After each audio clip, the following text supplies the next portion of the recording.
All right, now let's get into it.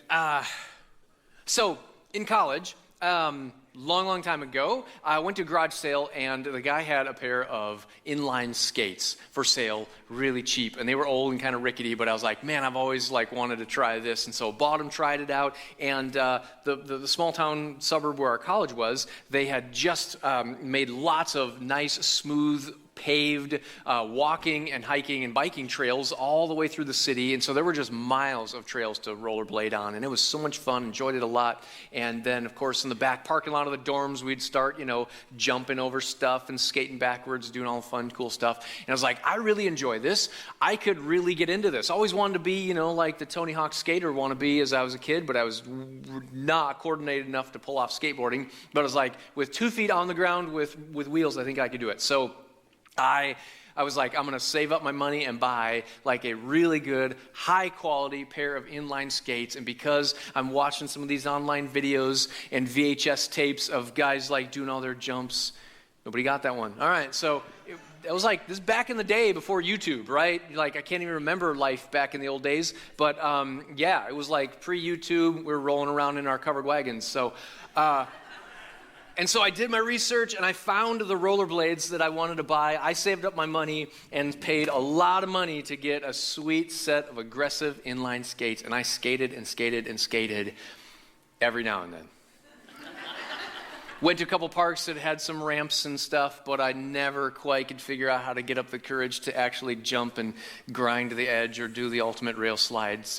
I'm sorry, Sean, to let you down. You would have done it.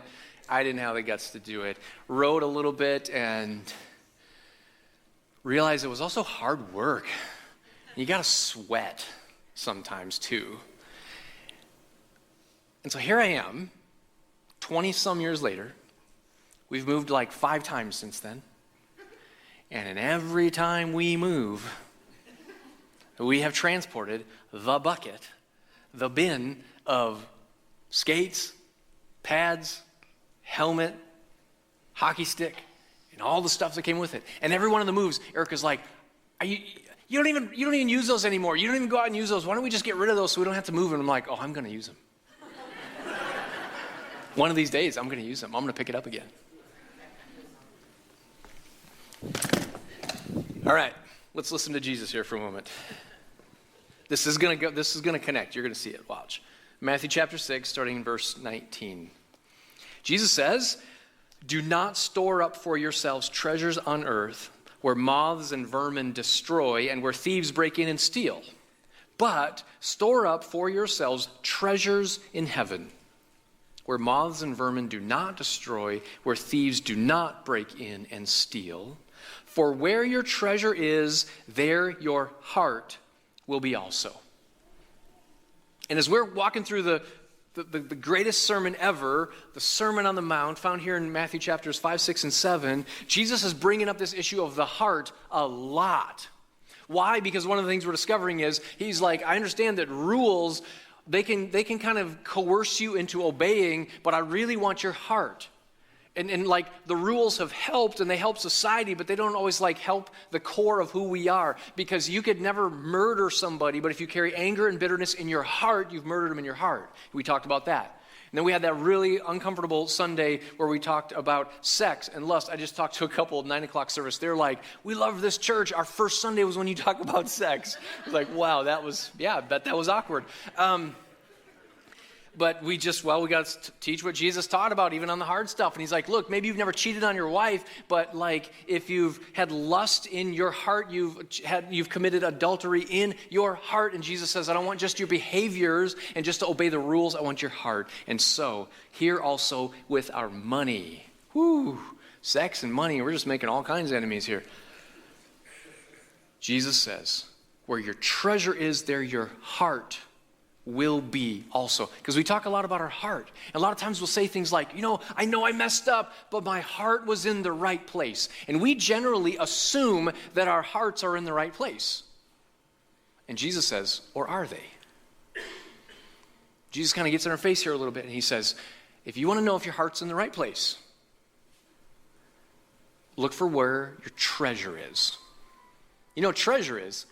It's the stuff you value, the stuff you pay a lot of money for, The stuff or whatever it is that you spend a lot of time protecting, cleaning, caring for it, keeping it nice, paying money to have other people protect it for you, washing it, waxing it, vacuuming it, hugging, your treasure, whatever you do. Where your treasure is, that's where your heart is. Sometimes we say things like, oh, that just breaks my heart. But if we have things that break our heart, but we don't do anything about it, maybe our heart's not really there. Maybe it's just a fleeting emotion. So Jesus, where heart is not like just emotion, but it's like the core of your being, the thing you care about the most. He says, where your treasure is, there your heart will be also. So as he gets this, he kind of says there's earthly treasure, and then there's heavenly treasure. And one of the hard parts about this is like, what is heavenly treasure, right? And he says, like, store up for yourselves treasures in heaven, because in heaven, moths, rust, vermin, they don't destroy it, and it doesn't wear out. That's heavenly treasure. So what he does is he says there's earthly treasure, there's heavenly treasure. What exactly is heavenly treasure that we're supposed to be storing up for ourselves? Well, he kind of makes a contrast. Think about this. Earthly treasure rusts, decays, goes out of style, and fades. It's temporary. It only lasts a little while. Heavenly treasure, then, by definition, lasts forever. And what lasts forever? People last forever. What he's not saying here is store up for yourselves treasures in heaven so that you'll have lots of treasures in heaven. He's not saying do a whole bunch of good deeds so that you can prove to God how good you are so he will let you into heaven. That's not what he's talking about, because that's not consistent with the message of the gospel, which is you don't even deserve to be in heaven. It's only because Jesus gave his life for you and the free gift of salvation. So that's not what he's talking about. Whatever Jesus says is treasures in heaven, it's something other than salvation. Assuming that you've trusted in Jesus and you're going to heaven because of his free grace, he says now the life, the kingdom that we're living in is to store up for yourselves treasures in heaven, which I believe, I've come to conclude, are people. Investing in other people to also hopefully enjoy eternity with them in heaven. Those are kingdom investments. Earthly treasure is stuff. Things. And let's be honest, that sounds all really good to invest in people more than things, but the pressure and the temptation to put our emphasis and to find our treasure and to find our happiness, to just buy something because it would make us feel good, like there's a lot of pressure, and we regularly fall to the temptation to give our energy to things and stuff that'll make us happy for a little while. So over the last couple of months, and one of the things that we're doing this year, you're hearing regularly about it, if you've been at our church now for a little while, is what we're calling this year Extra Mile Giving. And basically what it is every month for this year, we've identified 12 Jesus missions, 12 organizations, 12 projects that are working for the glory of Jesus to help more and more people find Jesus. And every month we're picking one of those and giving them some visibility, some advertising.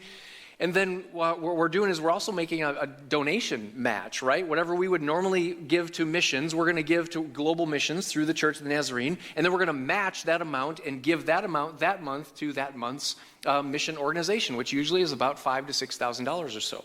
And then we're giving you guys the opportunity to add to that and to give even more to that. And so this month it's Fellowship of Christian Athletes. And last week we had Brian here. He's one of the local leaders, and he shared a little bit. And the week before we showed the video. And then Nick Patty, who has an FCA Fellowship of Christian Athletes baseball team, is making some investments in young players. And the mission of the Fellowship of Christian Athletes is for every coach and every player to know Jesus, follow Jesus, grow in leaders for the kingdom of Jesus, right?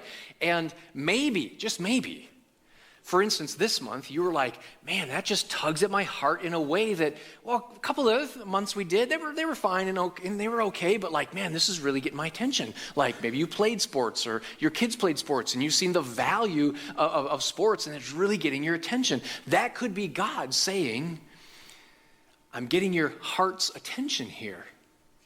I want you to make an investment in this. And so maybe when Jesus says, where your treasure is, there your heart will be. And if heavenly treasure are the things that last forever and they're people-oriented, maybe what God is doing in your heart is to say, that's where I want you to make an investment in people through this ministry. Now, maybe you're already investing in another ministry, or maybe you're like, sports are dumb. I hate them. They're boring. Well, that doesn't catch the attention of your heart. Don't give. That's okay. And maybe one of the other months, though, something will get your attention. God will get your attention. Tug at your heartstrings because your heart goes in that direction. And Jesus says, here is where you can make your kingdom investment to change the lives of people. Where your heart will be, there your treasure will be. At the same time, what we are learning in the Sermon on the Mount, though, is Jesus is not just bringing a whole new group of rules. Jesus isn't like, oh man, on the Old Testament and the Ten Commandments, they didn't really work out too well. They were good for society, but not for changing people's hearts. So now I got 10 heart rules. No, because rules don't really work like that, right? What Jesus is doing in the kingdom, in the Sermon on the Mount, is he's not getting us a new set of rules as much as he is giving us this vision of an alternative kingdom to the kingdoms of this world. And if you've ever felt like you don't fit in with the values or the worldview that is dominant in culture around us, Jesus says, here's an alternative kingdom to be a part of. If you have ever felt rejected by the dominant culture around us, Jesus says, here is an alternative kingdom. If you felt disillusioned by the worldly value system around us, Jesus says, here's an alternative. It's the kingdom of God, the kingdom of Jesus. And since every kingdom has an economic system, Jesus says, let's talk about economics. Because let's be honest, when we look at the world around us, the value system of the world around us says gold is treasure, right? Money is treasure. And so, if you have to take advantage of people to get more gold, well, take advantage of people and use people because you love gold. But then you feel slightly guilty about it, so lie about not taking advantage of people. What Jesus says is the opposite. I want you to use gold to love people. And that's an opposite value system. The world says, use people to love money. Jesus says, use money to love people. Jesus says, if this sounds good, come join my kingdom. You see, was it wrong to buy a very expensive pair of inline skates? No. And if we go around the room and say, is it wrong to buy this? Is it wrong to buy that? Is it wrong to buy this brand of clothes or that brand of a car?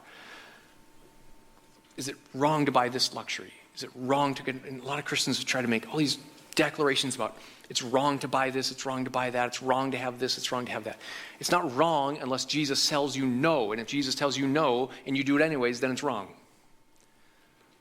Was it wrong to buy a very expensive pair of inline skates? No. Was it wrong to think that they could bring a little bit of happiness? No. Was it wrong to put too much stake into the happiness and fulfillment that I might get from any one item? Yeah.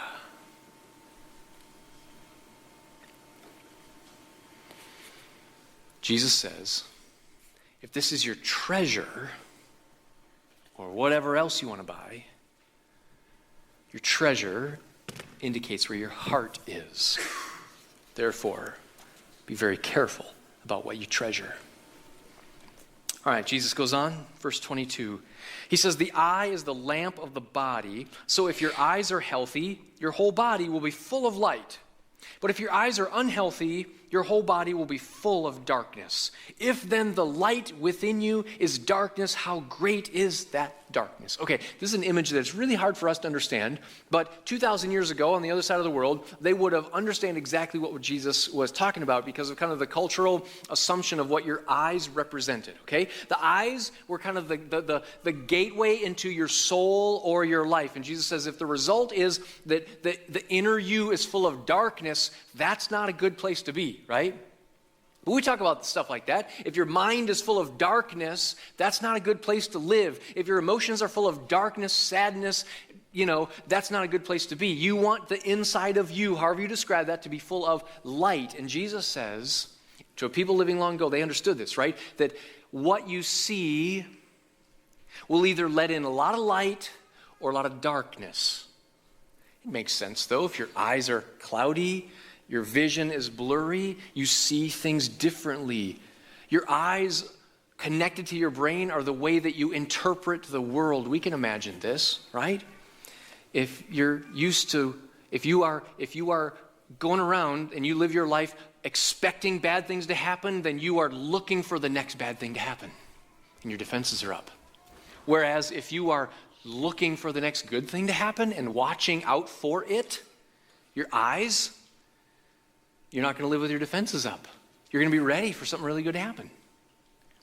Here's what Jesus meant by this, and here's what his audience knew that he meant. If you're looking at the world, looking for an opportunity to take, your eyes are squinty, Scrooge-like eyes, that's a lot different than if you're looking at the world looking for an opportunity to give. If you're looking for who's going to serve you, full of darkness. If you're looking for how you can serve, your heart, inner you, full of light. Guys, I'm so sorry, okay? I apologize. I love you all. I just got to make the contrast here, okay? So when I look over here, I love you all. There's lots of light over here. And don't get don't let your head get too big, okay? This is just for the sake of helping us draw the contrast. Okay. So Jesus says, if your eyes and the way you view the world is one of open-handed generosity. Oops, I did it wrong, didn't I? I went to the wrong side. Go with me. If your eyes are seeing the world looking for opportunities to give with open-handed generosity, you're going to be full of light. Whereas if you are looking at the world with closed-fisted scarcity mentality, full of darkness.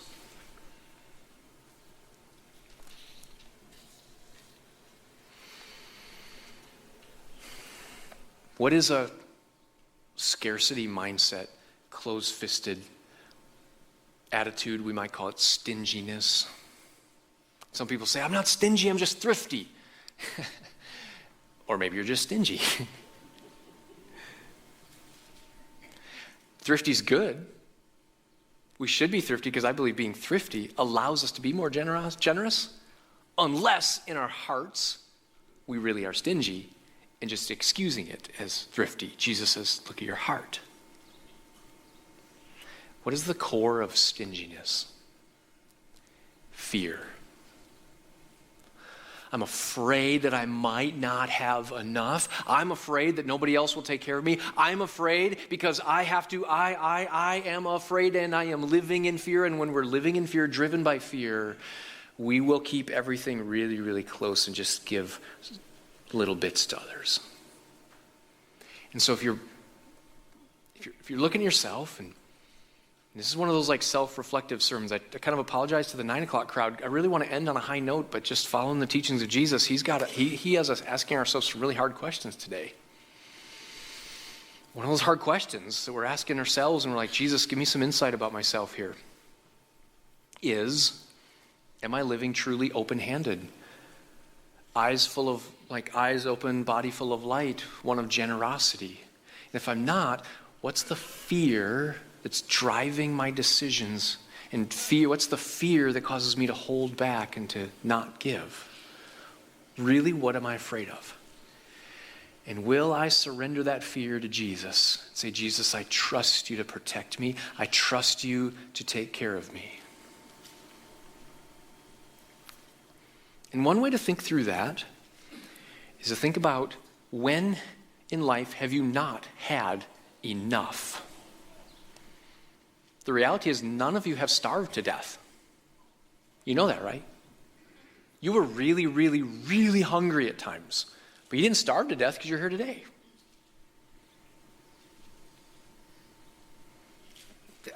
As I was thinking about today's message, I thought about the times Erica and I, early on in our marriage, and we were part of another church in Kansas City, and even before I was the pastor there, one of those times our church was buying a building and buying its first building, and that just required our church to really come together and give sacrificially. And I know this is really awkward, especially since Jesus told us last week to, not like, don't let your left hand know what your right hand is doing when it comes to generosity. So I'm not bragging here. All I know, like my story is the only story I know, or I can tell your story. No takers? Okay, all right. So I guess I can only tell my story. Just trust me here that I'm not trying to brag. But in that and other projects where it really needed the church family to come together and give generously, we prayed together and we weren't making a lot of money, and we're both in school. But we agreed on an amount that we were to give, and it was a lot, right? It was a sacrifice. It was hard. But looking back, we realized we had plenty of food. We never missed a mortgage payment. Never got behind on our bills.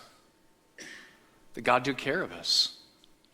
In those years, even making big sacrifices and giving, considerably, proportionally a lot, we still were able to go on small vacations and get away. Like, we had all that we needed, and we never missed, or we never needed back what we gave because we didn't have enough. And my guess is if we went around the room and in humility shared those stories, we'd hear hundreds of similar stories of when we gave sacrificially, and God took care of us. Over the next several months and next couple of years, we are, and as our church board has been praying and planning and looking at some of our giving patterns, a lot has changed over the last couple of years. And so maybe in the past we haven't talked often about giving and what we call tithing, which is the biblical concept of giving back to God, the first 10% of what he gives to you, especially for the support of your local church. We haven't talked a lot about it, and I think maybe to our detriment, and to just like we haven't necessarily encouraged it, trained it, and as followers of Jesus kept ourselves growing in that area. And so over the next near future and probably into the future, to make sure that our ministry here is sustainable, and so that we're growing in the generosity and growing to be the givers that God wants us to give, we're going to start talking about it a little more often. My promise to you is that we won't come at it from it will not be one of manipulation or fear or just fundraising, but the intent and heart is to be the generous followers of Jesus that Jesus calls us to be. And what we'll experience is the blessing and the provision and providing of God. And our needs will be met. We'll not go without. We'll have enough. And then Jesus adds one more verse, and he really offends his crowd at this point. Verse 24. No one can serve two masters. Either you will hate one and love the other, or you will be devoted to one and you will despise the other. So some kind of a system of slavery was in place in the time of Jesus. Not exactly the same as like American slavery as we've experienced in the history of our culture, but there was a system of slavery. And it was regular occurrence where, or at least somewhat common, where two brothers would inherit one slave who was a slave to their father. So what happens when a slave with one master now has two masters, two brothers? How does that work out? It doesn't. And then Jesus says you'll love the one, you'll hate the other. And these aren't like love and hate emotional words. It just means like one will have your allegiance and the other won't have your allegiance. And you'll be in conflict, and it doesn't work. And they're listening. And they're like, yep, that makes sense, that makes sense, that makes sense, that makes sense. And here's Jesus' application. Read it with me, come on. You cannot serve both God and money. Now, some translations you've maybe read before, you read that last part as you cannot serve both God and mammon. And mammon was the term that they would have used in their time to refer to money, but more, not just money in general, but wealth. Because for a Jewish man or woman, especially living in the time of Jesus, mammon was a good thing. Wealth and prosperity, especially financial prosperity and financial blessing, was the evidence of God's blessing in your life. And the general teaching went like this, supported by a lot of Old Testament passages. The teaching went like this, that if you obey God and you live with integrity and you treat other people right and you work really hard and you're thrifty and you save, God will bless you financially and you will end up having more than you deserve. You will have wealth, you will have prosperity, you will have God's blessing, you will have mammon. Mammon is a good thing. It's the evidence of God's blessing in your life.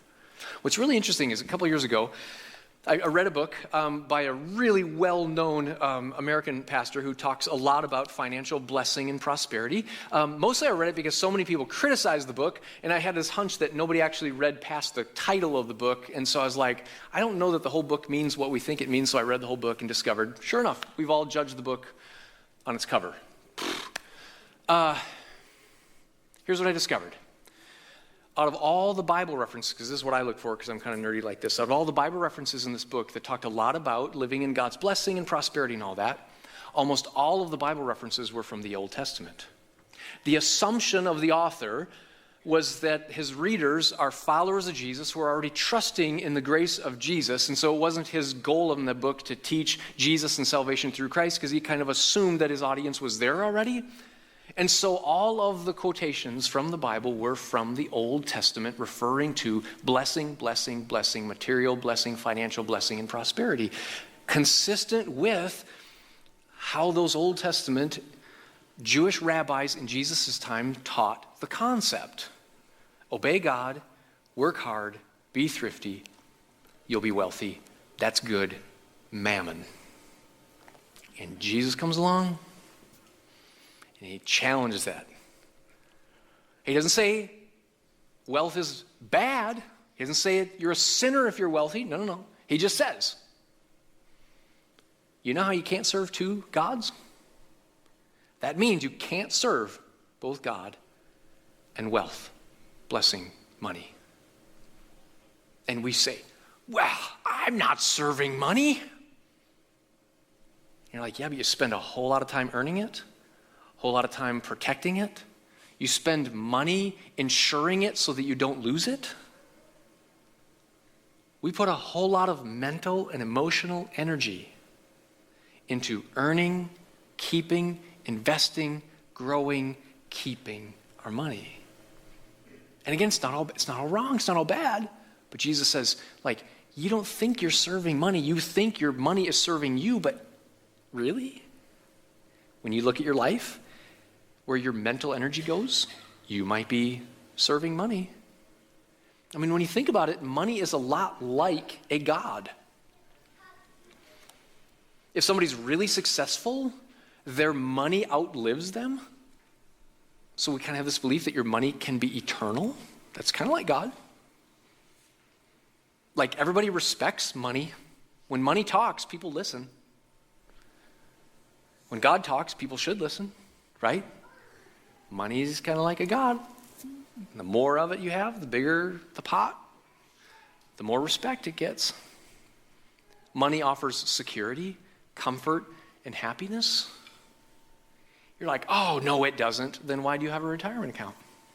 For security. And it's not wrong to have a retirement account. I have one. Money offers security, comfort, and happiness, and so does God. Money is a lot like a god. In fact, researchers, this is kind of fun, researchers sat down with a group of people and they did like brain studies, right? And they hook up the thing to their head and measure their brain waves. And they said to these people, hey, describe a time when you really felt close to God. And people would describe their experiences, and then they'd look and see which parts of their brain really lit up, right? And then they showed them images, like religious images, like crosses, stained glass, maybe burned incense, like some churches have incense as a part of their worship, pictures of Jesus, etc. And so with images of religious and spiritual images, that same part of their brain lit up. Okay, then they took some people, different group of people, and they showed them some pictures of the hot in lifestyle brands and products of the day that everybody wanted. It's the cool thing, the cool shoes, the cool tech, the cool gadgets, the cool whatever is like the lifestyle brand of the moment, right? And when they showed them images of the cool, desired brands, the same areas of their brain lit up. Like there is a connection somehow. We respond, even biologically, to money and the happiness, comfort, security that money can buy us. Our brain responds similarly to how we respond to God. In other words, Jesus knew that even biologically, we would be tempted to serve money instead of God. And Jesus says, be careful. I mean, let's just think about our own current cultural moment. Anybody seen the big brass statue of a bull on Wall Street? Yep, we all know that one, right? Could that be our cultural idol? Could Wall Street and the trading floor be the temple of that idol? When elections are won and lost based on how well you pitch your vision of the economy, and that fear, uncertainty, and doubt are associated with how the economy goes, and if our emotions follow the path of the S&P 500, the economy, in other words, money, is our God. And Jesus says, be careful. You don't want to call it a God. You don't want to call it an idol. Most cultures don't want to. Most people don't want to own up to their idols. Be careful. And Jesus says, who is your God? Your God is indicated by who you are serving. Be careful when it comes to money that you're not serving it when you think it's serving you.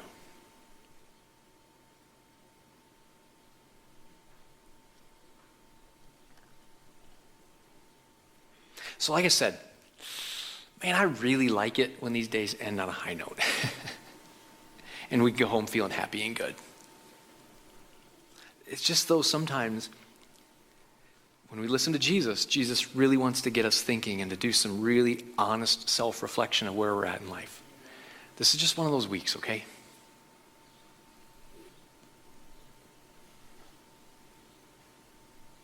We got a little bit of time. Let me just maybe end with this. Something really, really practical, and then just a little bit more of my own story, since we have the time for it today. Here's one practice. As I've been reading and thinking about this week, one of the authors that I read talked about practicing de-accumulation, and how he realized he had a couple things in his house that just needed to be thrown away, that he had accumulated, that were gathering up, dust, maybe like a pair of rollerblades.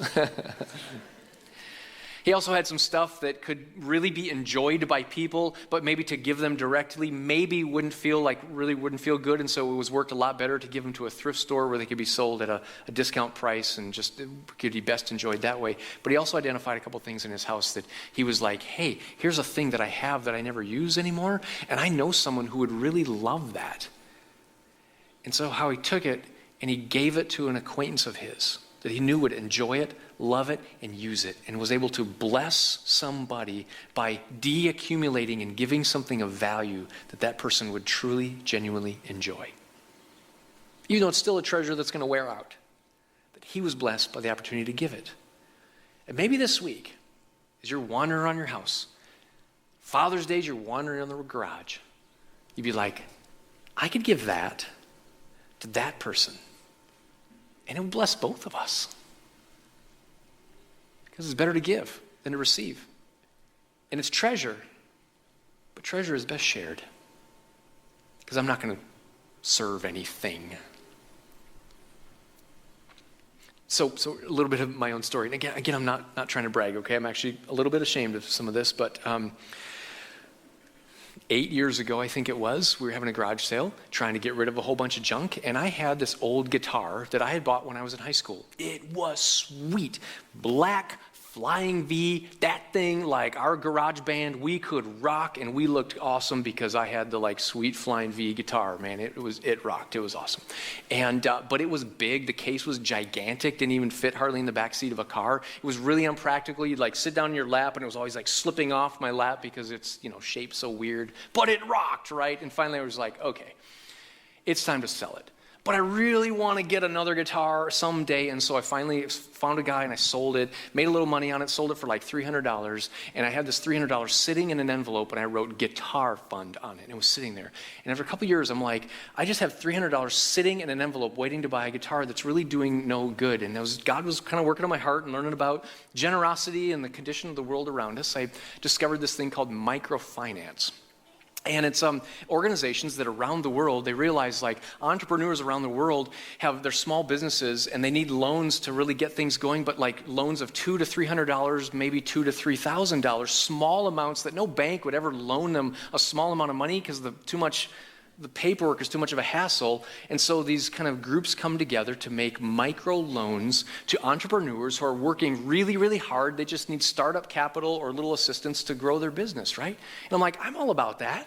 Hard work and people taking a risk and making a better life for themselves, working hard to support their families in countries around the world. I want to be a part of that. And so I thought, and I found this one organization that I could deposit it into the account, lend it out, people would pay it back, and if I needed to, I could withdraw it from the account that I was just kind of adding to the pool of capital to be able to be lent out. And I was like, cool. So when one day it comes time to buy the new guitar, I'll just withdraw it all and, go from there. And so I go on and I read people's stories and I'm like, I could be a part of funding that person's job.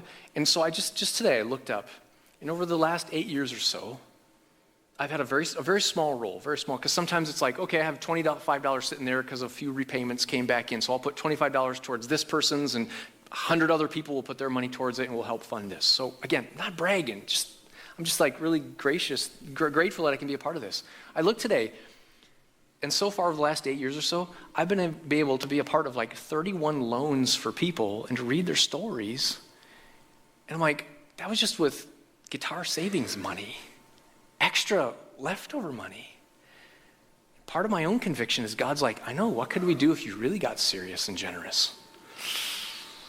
So God's working on my own heart.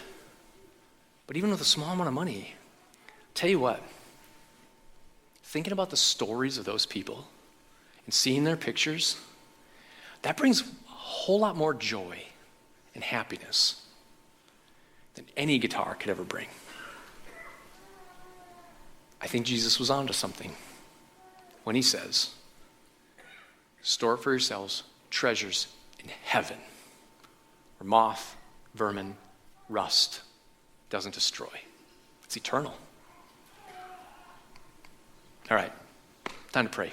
Jesus, you've gotten our attention.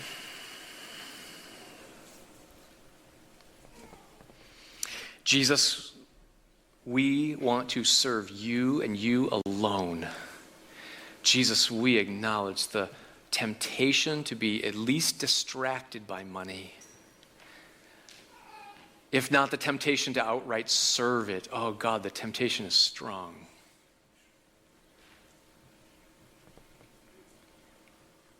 So Jesus, I pray two things today.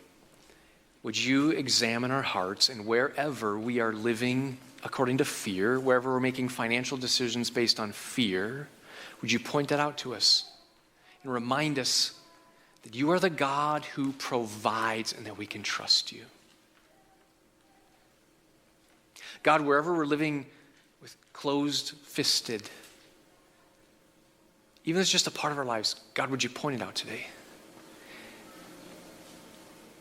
And sanctify and make holy those parts that we've been keeping back from you.